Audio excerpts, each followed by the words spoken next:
이 시간 하나님께서 우리에게 주신 말씀 함께 보겠습니다. 요한계시록 22장 12절에서 16절 말씀입니다. 신약성경 423면입니다. 보라, 내가 속히 오리니 내가 줄 상이 내게 있어 각 사람에게 그가 행한 대로 갚아주리라. 나는 알파와 오메가요, 처음과 마지막이요, 시작과 마침이라. 자기 두루마기를 빠는 자들은 복이 있으니 이는 그들이 생명나무에 나아가며 문들을 통하여 성에 들어갈 권세를 받으려 함이로다. 개들과 점술가들과 음행하는 자들과 살인자들과 우상 숭배자들과 및 거짓말을 좋아하며 지어내는 자는 다 성 밖에 있으리라. 나 예수는 교회들을 위하여 내 사자를 보내어 이것들을 너희에게 증언하게 하였노라. 나는 다윗의 뿌리요 자손이니 곧 광명한 새벽별이라 하시더라. 아멘. 여러분, 이번 장로회 수련회가 이제 권사의 주관으로 은혜 가운데 잘 마쳤습니다. 이번에 이제 특별히 우리가 여수 선교지 탐방으로 해서 손양호 목사님 삶을 돌아봤습니다.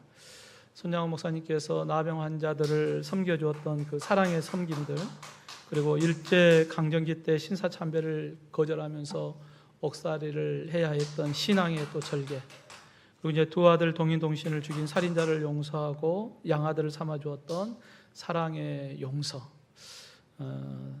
이런 모습들을 통하여서 우리가 또 새롭게 도전도 받는 것 같습니다.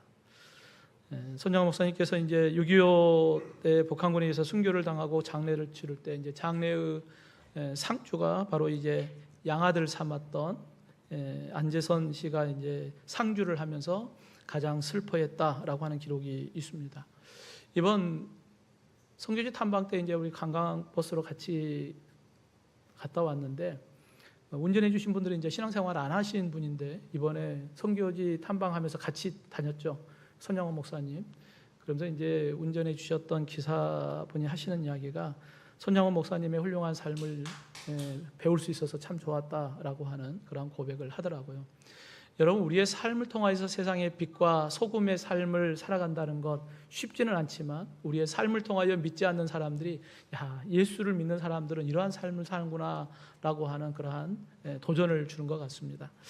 여러분, 이번 수련을 통하여서 여수에서 맛있게 점심 먹었다, 그것만 기억하지 말고 손양호 목사님을 통하여서 우리의 신앙을 도전받는 그러한 시간들이 되어지기를 주님의 이름으로 축원합니다. 우리는 이제 성경 66권 가운데 첫 번째 성경이 창세기예요. 창세기 1장, 2장은 천지창조에 대한 이야기입니다. 그리고 이제 3장에 뱀이 와서 하와를 유혹하여서 결국은 죄가 시작되는 사건이 창세기 3장에 기록되어 있습니다.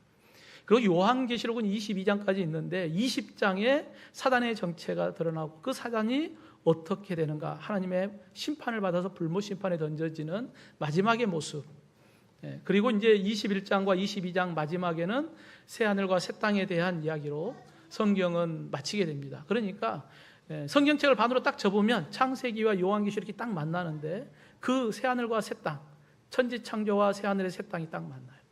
그리고 뱀이 거짓말했던 것, 그 모습이 나중에 어떻게 심판을 받는가에 대한 이야기가 성경은 딱 그렇게 맞아 돌아갑니다. 여러분, 우리가 하나님께서 우주 만물을 창조하셨던 그 창세기, 그 창세기와 요한계시록이 우리의 신앙의 처음과 끝이거든요. 그런데 이제 창조론을 흔들어서 진화론으로 흔들어 놓는 그러한 모습도 있고, 또 요한계시록은 이단들이 또 많이 언급하면서 잘못된 요한계시록의 이미지를 심어주는 그러한 부분들이 있습니다. 어쩌면 사단의 계략인 모든 것들이 나타나는 창세기와 요한계시록을 무너뜨리려고 하는 그러한 모습인 것을 우리가 보게 되죠. 그럴수록 우리가 요한계시록을 좀 더 관심 있고 요한계시록을 좀 더 잘 살펴보는 그러한 시간들이 되었으면 좋겠습니다.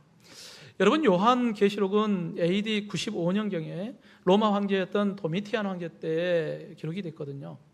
도미티안 황제는 자신이 내가 신이다, 내가 주다, 내가 하나님이다, 이러한 주장을 했어요. 그래서 황제 숭배 사상을 심어줍니다. 근데 이제 다른 많은 이민족들은 종교들이 많으니까, 믿고 있는 신들이 많으니까 문제가 없었죠. 그냥 황제라고 하는 신 하나 그냥 갖다 넣는 것은 문제가 되지 않았는데, 기독교인들 입장에서 봤을 때는 유일신 사상이기 때문에 오직 하나님 외에는 그 무엇도 신이 될 수 없다는 거죠. 그러다 보니까 이제 로마의 핍박을 받는 그런 어려움을 당하게 됩니다. 직업을 가질 때도 그렇고 사회적인 그러한 지위나 경제적 불이익을 감수하면서까지 신앙생활을 해야 했고, 그로 인하여 그것이 힘든 사람들은 또 예수님을 버리고 배교하고 유대교로 돌아가든지 아니면 세상으로 돌아가는 모습들이 나타납니다. 그럼에도 끝까지 믿음을 지키며 순교의 길을까지 걸었던 믿음의 초대교회 성도님들이 있었습니다. 요한계시록 22장 20절 성경에 마무리할 때 이렇게 기록하죠. 이것들을 증언하신 이가 이르시되 내가 진실로 속히 오리라 하시거늘 아멘 주 예수여 오시옵소서. 초대교회 성도들은 로마의 핍박과 유대교의 이 박해 속에서도 주님 다시 오실 그 약속의 말씀을 믿음으로 붙잡고 아멘 주 예수여 오시옵소서 마라나타 이 신앙을 가지고 지켰습니다. 오시옵소서 문법으로 보면 현재거든요. 그러니까 언제 오라는 거예요? 주님 지금 오십시오. 이러한 신앙이 있었어요. 여러분 지금 이 시간 주님이 오시면 좋겠죠. 우리가 이렇게 앉아서 예배 드릴 때 오시면 얼마나 좋습니까?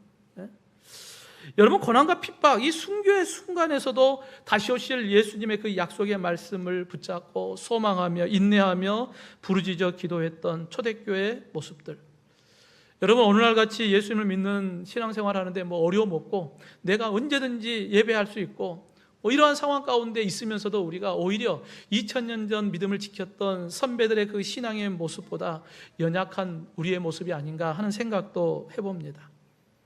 날마다 예수님 만날 준비라고 하는 제목을 통하여서 우리가 주님 만날 그날을 다시 한번 기억하며 주님 만날 그날을 준비하는 결단의 시간이 되기를 주님의 이름으로 축원합니다. 이를 위해 먼저 믿음의 성도는 속히 오실 주님을 기억해야 돼요. 여러분 주님이 언제 오신다고요? 속히 온대요. 속히. 여러분 긴박한 종말론적인 신앙생활을 해야 돼요. 주님이 지금 오신다, 곧 오신다 그러면은 우리가 바쁘죠.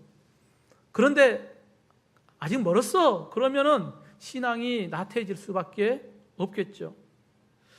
여러분 사도 요한이 밤모섬에서 유배를 갔다가 환상을 보게 됩니다.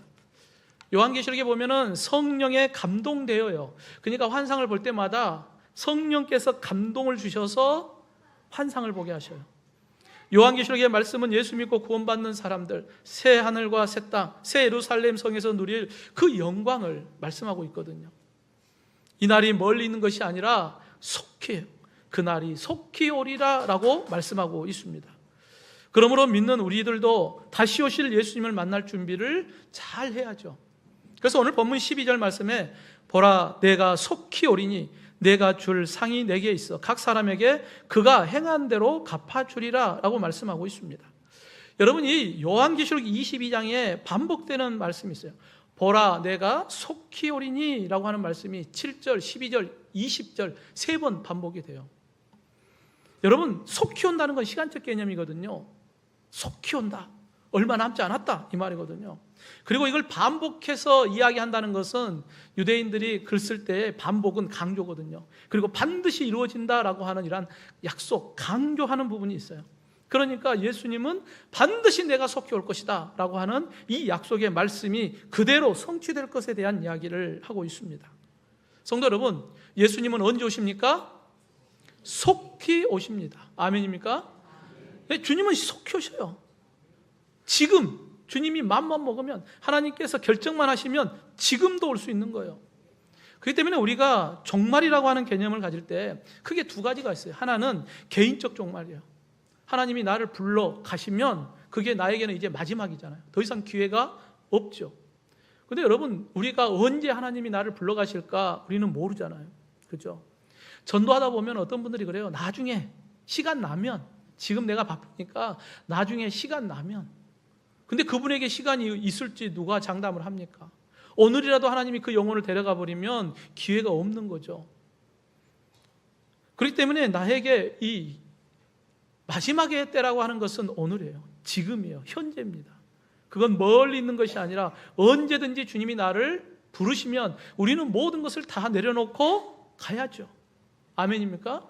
그러니까 항상 우리가 늘 하나님이 나를 언제 부르실지 모르니까 항상 그때를 준비하고 있어야 돼요. 또 하나의 종말은 역사적 종말이에요. 예수님께서 반드시 다시 오시겠다 약속했던 그날이 오면 모든 역사는 끝이 납니다. 그래서 우리가 찬송가 180장 1절에 보면 하나님의 나팔소리 천지진동할 때 예수 영광 중에 구름 타시고 천사들을 세계 만국 모든 곳에 보내어 구원받은 성도들을 모으리. 이게 바로 역사적 종말이 일어나면 주님께서 천군 천사의 나팔과 함께 우리에게 찾아오실 때 모든 구원을 받은 사람들은 다 주님께서 하나님의 나라로 우리를 인도해 가시는 것입니다. 이게 바로 재림의 때요 심판의 날입니다. 예수님은 이 재림의 날에 대해서 마태복음 24장 36절에 그날과 그때는 아무도 모르나니 하늘의 천사들도 아들도 모르고 오직 아버지만 아시느니라. 주님이 언제 오신다고요? 몰라요. 천사도 모르고 예수님도 나도 몰라. 누구만 안다? 아버지만 아신다라고 말씀해요. 그러니까 누군가가 그날을 안다 그러면 다 거짓이에요. 예수님도 모른다는데. 그러니까 우리가 성경에 보면 주님이 언제 오시냐? 몰라요. 그건 오직 하나님만 아시는 거예요. 안다 그러면 그건 이단이고 사입인 거예요. 그러면서 예수님께서 우리가 언제 올지는 모르지만 우리가 예수님이 오실 그날을 어떻게 준비해야 되느냐? 그래서 찬송가 그 180장 3절을 보면 주님 다시 오실 날을 우리가 알 수 없으니 항상 기도하고 깨어 있어서 기쁨으로 보좌 앞에 우리 나가서도록 그때까지 참고 기다리겠네. 주님 오실 날이 언제인지 우리는 모르지만 항상 기도하고 깨어 있어서 참고 그날을 기다리자라고 하는 말씀을 하는 거죠. 여러분, 예수님이 다시 오시는 날이 되면 우리 믿음의 성도들에게는 그날이 기쁨의 날이에요. 그날이 승리의 날인 것입니다. 왜요? 예수님이 오시는 그날, 오늘 본문에 내가 줄 상이 내게 있어 각 사람에게 그가 행한 대로 갚아 주리라 라고 말씀하고 있습니다. 예수님이 다시 오시는 그날이면 믿음의 사람들에게는 주님께서 오실 때 상을 가지고 오셔요. 그래서 믿음의 사람들에게는 상을 주는 거예요. 너가 이 땅에 사는 날 동안에 행한 대로 내가 갚아주리라 라고 말씀하고 있습니다. 여러분, 요한계시록 1장 3절에 보면 이 예언의 말씀을 읽는 자와 듣는 자와 그 가운데 기록한 것을 지키는 자는 복이 있나니 때가 가까움이다. 하나님의 말씀을 읽어주면 그 말씀을 듣고 그 말씀을 지켜 행하는 자가 복이 있다.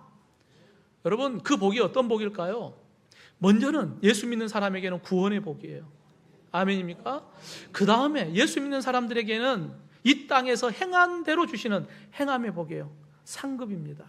그래서 각각의 사람들에게는 그날이 되면 주님께서 한 사람 한 사람에게 그 상급을 주실 것입니다. 행한 대로 내가 갚아주리라. 여러분, 우리 믿음의 사람들에게는 우리가 행한 대로 갚아준다는 게 우리에게는 큰 복입니다. 근데 문제는 믿지 않는 사람들에게는 이게 보통 문제가 아니에요. 왜냐하면 행한 대로 갚아준다고 말씀하셨기 때문에 그래요. 믿지 않는 사람들이 악한 행위를 한 것들에 대해서 하나님이 다 거기에 대해서 대가를 지불하겠다라고 하는 것입니다. 여러분, 요한계시록 20장 15절에 누구든지 생명책에 기록되지 못한 자는 불못에 던져지더라. 예수님을 믿지 않는 불신자들에게는 행한 대로 갚아준다. 이 말이 어떤 말이겠습니까? 심판이에요. 두려움이고 공포의 말씀입니다. 영원한 사망, 영원한 불못 심판에 던져진다는 것을 말씀하고 있습니다. 그러니까 우리가 이 땅에 발을 디디고 사는 날 동안에 때로는 힘들 수고 어려울 수도 있어요. 때로는 수많은 유혹 가운데 우리가 흔들릴 때도 있을 것입니다. 그럼에도 우리가 항상 기억해야 할 것은 예수님이 곧 다시 오신다라고 하는 그 약속의 말씀을 꼭 기억할 수 있기를 주님의 이름으로 축원합니다. 제가 어렸을 때 부흥회를 하는데 부흥 강사 목사님이 하셨던 예화가 기억이 나요. 어렸을 때거든요. 여러분들도 말씀을 들으면 말씀은 다 잊어버리고 예화만 기억나죠. 저 오래됐거든요. 학교 다닐 때였으니까 그때 한 중학생 정도 됐었던 것 같아요. 근데 그때 당시 부흥 강사 목사님이 하시는 이야기가 뭐냐면 여름에 더울 때 똥파리들도 더러운 그런 거 먹을 때 앉잖아요. 그때 그 똥파리도 날개는 그 오물에다가 담그진 않는다라는 거예요. 그리고 그걸 먹으면서도 언제든지 두리번 하면서 주위를 살핀다는 거예요. 그래서 위험이 다가오면 언제든지 날아갈 수 있어야 된다는 거예요. 여러분, 이 예외를 왜 기억하고 있냐면 우리가 이 땅에 발을 디디며 사는 동안에 우리가 이 세상에 빠져서 그냥 날개를 땅에다가 푹 박아버리고 아니면 물에 푹 젖어놓고 주님 오실 그날을 준비하지 못하고 산다면 주님 오실 때 날개가 젖어가지고 어떻게 날겠습니까? 우리가 이 땅에 발을 디디고 살기는 살지만 우리는 항상 주님이 오실 그때를 기억하며 살아갈 수 있기를 주님의 이름으로 축원합니다. 주님은 언제 오신다고요? 속히 오신다고 우리에게 말씀하고 있습니다. 사랑하는 성도 여러분, 손양호 목사님께서 작사하신 주님 고대가라고 하는 그 찬양의 후렴부에 보면 오 주여 언제나 오시렵니까? 라고 하는 고백이 있어요. 그러니까 손양호 목사님의 그 순교의 과정 속에는 이미 그 신앙이 종말론적인 신앙을 갖고 있는 거예요. 주님 곧 오신다고 했기에 이제 내가 주님 앞에 설 그날을 항상 깨어 준비하셨기 때문에 그와 같은 순교의 길을 걸어갈 수 있었음을 보게 됩니다. 초대교회 교인들도 아멘 주 예수여 오시옵소서라고 고백했던 것처럼 우리가 이 땅에 비록 세상 가운데 살아가고 있지만 곧 오실 주님, 곧 오신다고 했으니까 그 오실 예수님을 기억하며 마라나타, 그 마라나타의 신앙을 가지고 항상 깨어있어 주님 만날 그날을 잘 준비하는 저와 여러분이 되기를 주님의 이름으로 축원합니다. 또한 우리 믿음의 성도들에게는 날마다 거룩한 신부로서 예수님을 맞이할 준비를 해야 합니다. 여러분, 주님이 속히 오신다, 곧 오신다라고 우리에게 말씀하고 있는데 그러면 내가 어떤 모습으로 주님을 맞이할 것이냐 하는 것입니다. 오늘 본문 14절에 보면 자기 두루마기를 빠는 자들은 복이 있으니 이는 그들이 생명나무에 나아가며 문들을 통하여 성에 들어갈 권세를 받으려 합니다 라고 말씀하고 있습니다. 여러분, 예수 그리스도를 믿는 믿음의 사람들, 우리에게는 예수님을 만날 그날까지 주님께서 우리에게 주신 옷이 있어요. 바로 의의 옷입니다. 예수님을 믿는 믿음 안에서 우리를 의롭게 하셨던 그 의의 옷을 우리가 입고 주님 만날 준비를 하는 거예요. 여러분, 자기 두루마리를 빠는 자, 이것은 문법으로 보면 현재 능동이에요. 언제 빨아요? 지금 빠는 거예요. 계속 빠는 거예요. 내 두루마기에 무언가가 묻었으면 그걸 또 빨고 하면서 주님 오실 그날까지 내 주님 맞이할 의의 옷이 죄로 물들어 있지는 않는가. 그러면서 항상 의의 옷을 점검하고 죄에 빠지지 않도록 점검하라고 우리에게 말씀하고 있는 것입니다. 여러분, 이 의의 옷, 이 두루마기는 곧 신랑 되신 주님이 오실 때 우리가 입고 나가야 할 예복이에요. 신랑 되신 주님을 만날 때 우리가 더러운 옷 입고 나갈 수는 없잖아요. 의의 옷, 거룩한 옷을 입고 우리 가운데 죄가 있으면 그 죄 문제를 다 씻어버리고 거룩함으로 주님을 만나야 하지 않겠습니까? 그때까지 내 두루마기가 예수 그리스도의 보혈의 피로 날마다 깨끗하게 적극적으로 그 죄 문제를 씻어내야 합니다. 여러분, 예수님께서 제자들과 최후의 만찬을 할 때 베드로에게 발만 씻으면 된다라고 말씀하죠. 여러분, 이미 우리는 예수님을 믿는 믿음 안에서 우리는 이미 의로운 자가 되었습니다. 아멘입니까?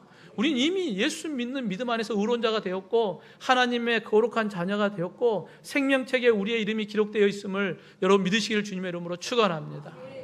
그런데 우리가 아직까지 이 땅에 살기 때문에 죄를 짓거든요. 그러한 죄들이 우리 안에 묻어나거든요. 그러니까 우리가 발을 씻어야 되는 거예요. 거룩한 신부로서 예수님을 만나려면 우리 안에 있는 모든 죄의 문제를 깨끗하게 씻어야죠. 오늘 보면 14절 말씀을 보면 생명나무에 우리가 가까이 나아갈 거예요. 이 의의 옷을 입고 주님 오시면 생명나무 가까이 나가고 그 생명나무를 통하여 영원한 생명을 얻고 새 예루살렘 성문을 통과하여 우리가 영원한 하나님의 나라 천국으로 들어가는 권세를 우리가 받았다. 믿으시면 아멘 합시다. 하나님의 자녀인 우리에게 주신 권세예요. 그래서 주님과 함께 의의 옷을 입고 그 하나님의 나라 천국에서 영원히 함께하게 되는 것입니다.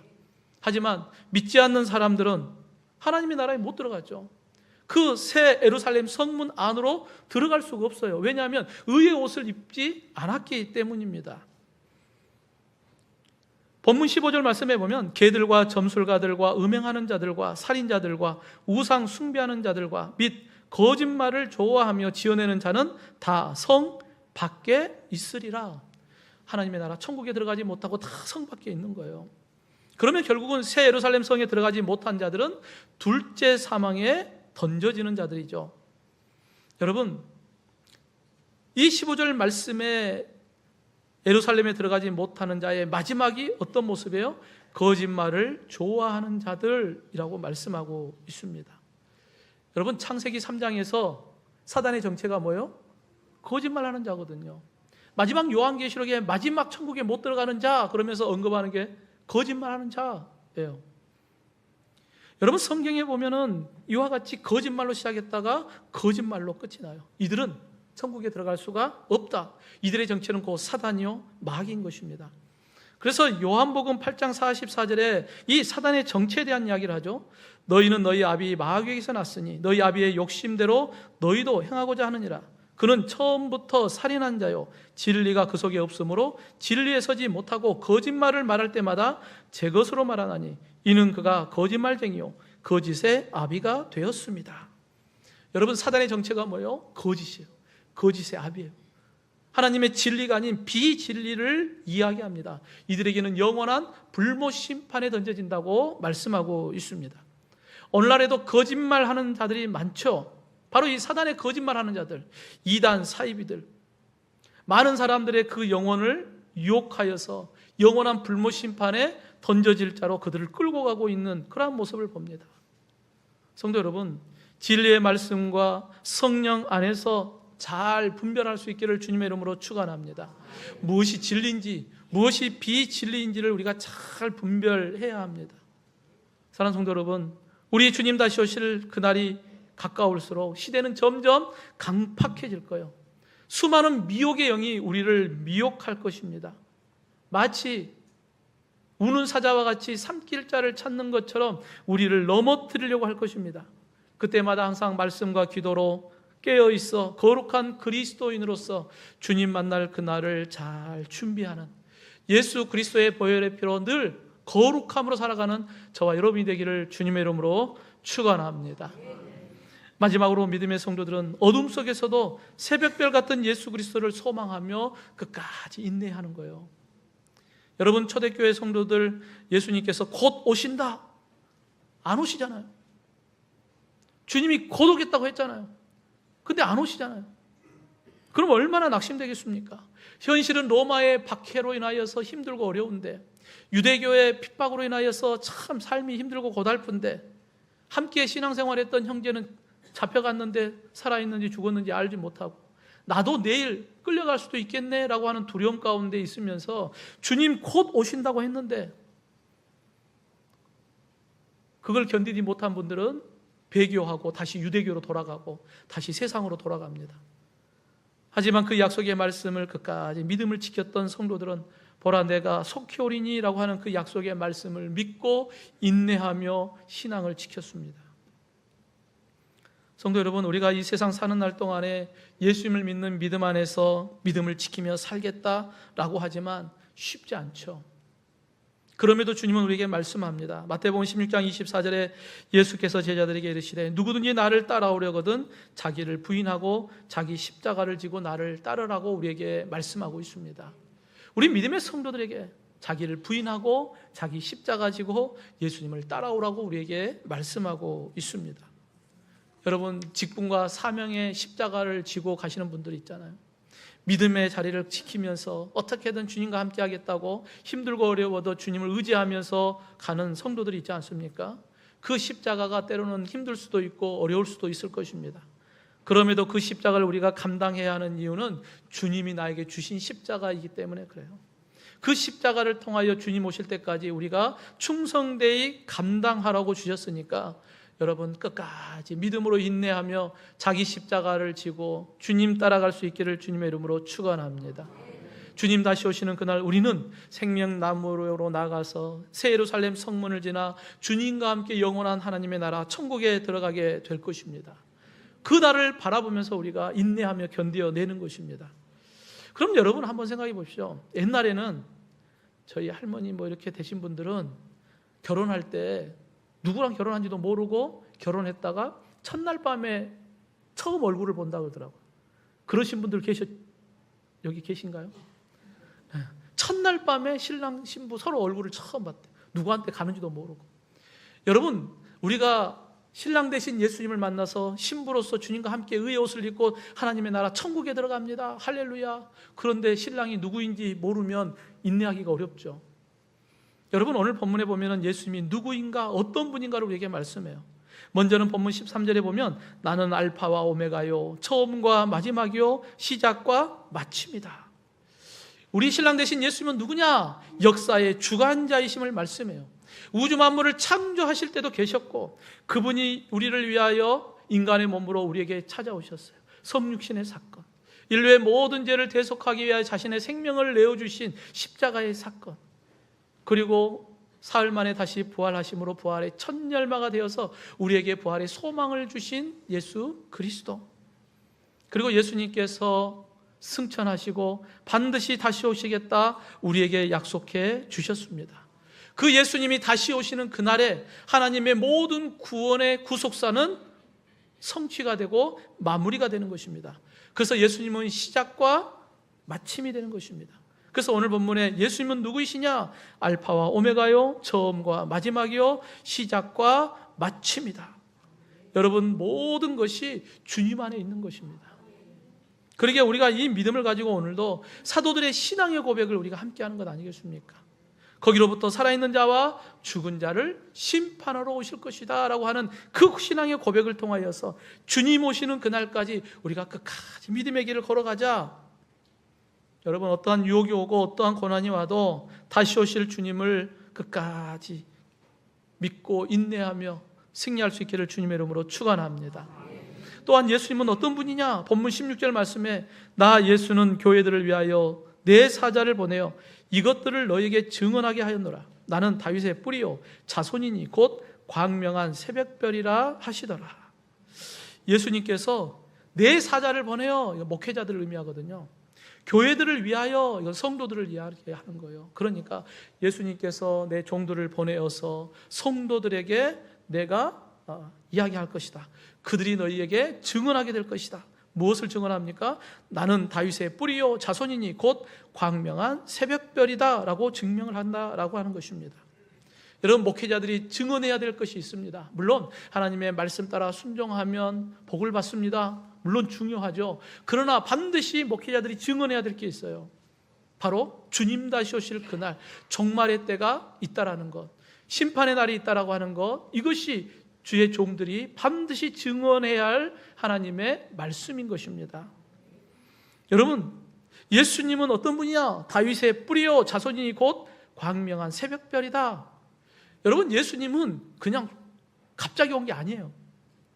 2000년 전에 예수님이 갑자기 우리에게 찾아오신 것이 아니라 이미 구약의 선지자들을 통하여서 오래전부터 예언되어져 왔어요. 다윗의 뿌리로, 다윗의 자손으로 메시아가 올 것이다 라고 하는 말씀을 해주셨어요. 그리고 그 말씀 따라서 예수님께서 다윗의 후손으로 오셨죠. 여러분, 예수님께서 갑자기 훅 오시면 모르잖아요. 아무도 모르죠, 그분이 메시아인지.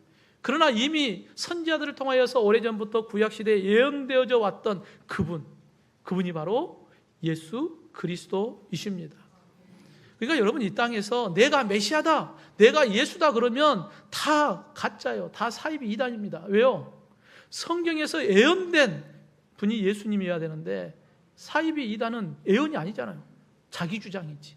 그러니까 성경적으로 보면 그들이 내가 예수다, 내가 메시아다, 다 거짓이에요. 이미 구약 선지자들로부터 예언되었던 메시아는 2000년 전에 예수님이 오신 것으로 끝난 것입니다. 또한 이 예수님은 광명한 새벽별이에요. 여러분, 새벽별은 어둠이 끝나고 이제 아침이 밝아오면 그때 이가 바로 이 새벽별의 의미를 갖고 있습니다. 예수님은 어떤 분이냐? 세상의 모든 어둠의 세력을 물리치시고 생명의 빛으로 우리에게 찾아오신 분. 그래서 그 예수님을 통하여 하나님께서 우리에게 주신 구원을 이루시는 분이 바로 예수 그리스도이심을 우리가 믿게 되는 것이죠. 우리가 소망하며 인내하며 기다려야 할 예수님이 누구인가 잘 알고 있어야 합니다. 그러지 못하면 이단 사이비에 자꾸 흔들려요. 앞으로 마지막 때가 가까워지면 가까울수록 이와 같은 가짜들이 우리를 자꾸 흔들고 우리를 넘어뜨리게 할 것입니다. 그때마다 예수님이 누구인가, 신랑 되신 예수님이 누구인가를 잘 기억하고 여러분 잘 분별할 수 있기를 주님의 이름으로 축원합니다. 한 마을에 결혼식을 앞둔 신부가 있었어요. 아름다운 웨딩드레스를 준비해 놓고 날마다 드레스를 만지고 얼룩이 진 거 있는지 살피고 주름이 졌는가 살피고 그래요. 그러니까 옆에 있던 사람들이 야 그만 좀 해라, 너무 과하지 않냐? 라고 하는 이야기를 해요. 그러니까 이 신부될 여인이 하는 이야기가 그분이 나에게 찾아왔을 때 내가 가장 아름다운 모습으로 이 옷을 입고 맞이하러 가야 되지 않겠냐라고 하는 이야기를 합니다. 사랑하는 성도 여러분, 주님 반드시 다시 오십니다. 주님이 다시 오실 때, 신랑 되신 주님이 오시면 신부인 우리가 가장 아름다운 옷으로, 거룩한 옷으로, 의의 옷으로 주님 만날 준비를 해야 하지 않겠습니까? 그러기에 우리가 날마다 말씀과 기도로 거룩하여지고, 날마다 우리가 죄된 것이 있으면 예수 그리스도의 보혈의 피로 우리의 죄 문제를 깨끗하게 하여서 주님 오실 그날 우리 모두가 아름다운 신부로서 주님과 함께 새 예루살렘 성으로, 영원한 하나님의 나라 천국으로 함께 가는 저와 여러분이 되기를 주님의 이름으로 축원합니다.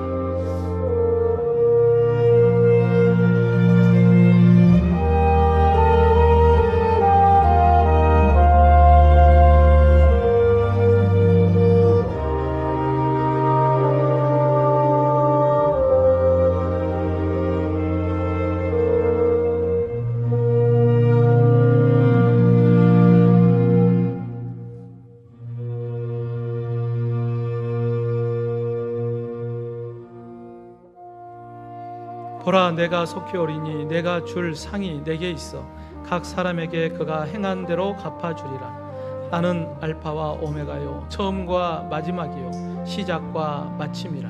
자기 두루마기를 파는 자들은 복이 있으니 이는 그들이 생명나무에 나아가며 문들을 통하여 성에 들어갈 권세를 받으려 함이로다. 개들과 점술가들과 음행하는 자들과 살인자들과 우상 숭배자들과 및 거짓말을 좋아하며 지어내는 자는 다 성 밖에 있으리라. 나 예수는 교회들을 위하여 내 사자를 보내어 이것들을 너희에게 증언하게 하였노라. 나는 다윗의 뿌리요 자손이니 곧 광명한 새벽별이라 하시더라.